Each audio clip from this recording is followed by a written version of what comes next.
النهارده اسمه محافظات مصر. عندنا كم محافظة في مصر؟ 27 محافظة. ليه قسمنا مصر 27 محافظة؟ بسبب اتساع مصر. عندنا 27 محافظة بتفصل بينهم حدود. الحدود اللي بتفصل بين المحافظات، بين كل محافظة ومحافظة، اسمها حدود ايه؟ حدود ايه؟ طب والحدود اللي بتفصل بين دولة ودولة اسمها حدود سياسية. يبقى الحدود اللي بتفصل بين محافظة ومحافظة اسمها حدود إدارية. أما الحدود اللي بتفصل بين دولة ودولة اسمها حدود سياسية. حدود سياسية. طب يا مستر يعني إيه كلمة محافظة؟ المحافظة دي عبارة عن إيه؟ مساحة من الأرض. مساحة من إيه؟ ضم عدد من المراكز والأحياء. عدد من المراكز وإيه؟ يبقى كل محافظة عندي فيها مجموعة من المراكز ومجموعة من إيه؟ من الأحياء. يبقى يعني إيه محافظة يا شباب؟ ها؟ يعني إيه محافظة؟ قربوا كده. محافظة يعني إيه؟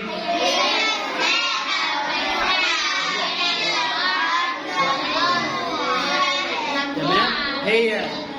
هي مساحة من الأرض. هي مساحة من الأرض بتضم مجموعة من المراكز، مجموعة من الأحياء أو المراكز. تمام، برافو عليك. طيب أنا عندي طبعا 27 محافظة. في كم محافظة في الوجه البحري؟ 13 محافظة في الوجه البحري. محافظة في الوجه القبلي. 9 محافظات. وعندي كم محافظة من محافظات الحدود؟ محافظات الحدود. طب يعني ايه كلمة محافظات الحدود؟ محافظات الحدود هي المحافظات التي تشترك حدودها مع دول ايه؟ أخرى. هي المحافظات التي تشترك حدودها مع دول أخرى. زي مين يا مستر؟ زي محافظة شمال سيناء وجنوب سيناء والبحر ومحافظة الوادي ومحافظة مطروح. طب الخمس محافظات دول بنقول عليهم اسمهم محافظات الحدود، عشان حدودهم بتشترك مع دول ايه؟ خلاص. فانا عندي شمال سيناء وجنوب سيناء بيشتركوا مع دولة مين؟ فلسطين. عندي محافظة البحر الأحمر آخر حدود مصر من ناحية مين؟ الشرق. عندي الوادي الجديد آخر حدود مصر من ناحية مين؟ الغرب. بتشترك مع دولة مين؟ ليبيا. عندي محافظة مطروح آخر حدود مصر من ناحية مين؟ الغرب. يبقى دول اسمهم محافظات الايه؟ الحدود. ودي محافظات صحراوية. خلاص؟ كم محافظة؟ 5. اسمها محافظة شمال سيناء وجنوب سيناء والبحر والوادي ومحافظة مطروح. تمام كده. أكبر محافظة في محافظات مصر اسمها محافظة الوادي الجديد. أكبر محافظة اسمها محافظة أكبر محافظة في المساحة اسمها الوادي الجديد. وأصغر محافظة اسمها محافظة أصغر محافظة اسمها محافظة وأكبر محافظة عندي اسمها محافظة مين؟ طب وأصغر محافظة عندي اسمها محافظة مين؟ طب يا سنة رابعة، احنا عشان نوصل للمكان اللي احنا عايزينه بتستخدم نظام اسمه ايه؟ اسمه ايه؟ اسمه نظام الايه؟ بنستخدم نظام اسمه نظام الجي بي اس عشان نحدد المواقع او عشان نحدد الاماكن اللي احنا عايزينها. بندخل العنوان او المكان اللي احنا عايزينه بيحدد لي المكان فين بالظبط. يبقى بنعرف نوصل للمكان عن طريق نظام اسمه نظام الجي بي اس. خلاص؟ طيب يا شباب، احنا عندنا عاصمة لمصر. العاصمة دي اسمها ايه؟ العاصمة بتاع مصر اسمها ايه؟ ليه اخترنا القاهرة تكون عاصمة لمصر؟ اشمعنى القاهرة اللي هنختارها تكون عاصمة لمصر؟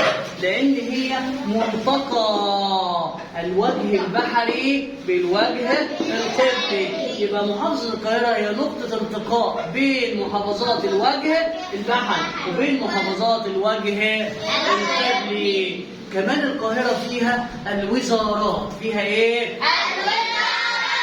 كمان القاهرة هي مركز تجاري ومركز حضارة ومركز صناعة. فيها الأسواق، فيها المصانع، فيها المدارس والجامعات.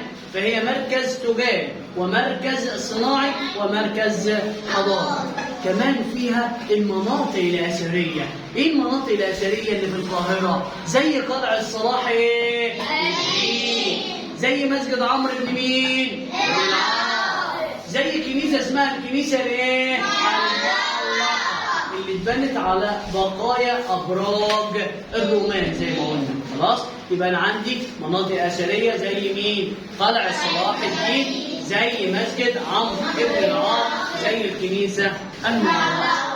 طب الدولة اهتمت بحاجات كتير وحاولت إن هي تطور في العاصمة، فعملت إيه؟ أول حاجة طورت في حي اسمه حي السيدة إيه؟ طورت في حي السيدة مين؟ وطورت في حي اسمه حي مين؟ الأسمرات. حي إيه؟ الأسمرات اللي موجود في الموطن.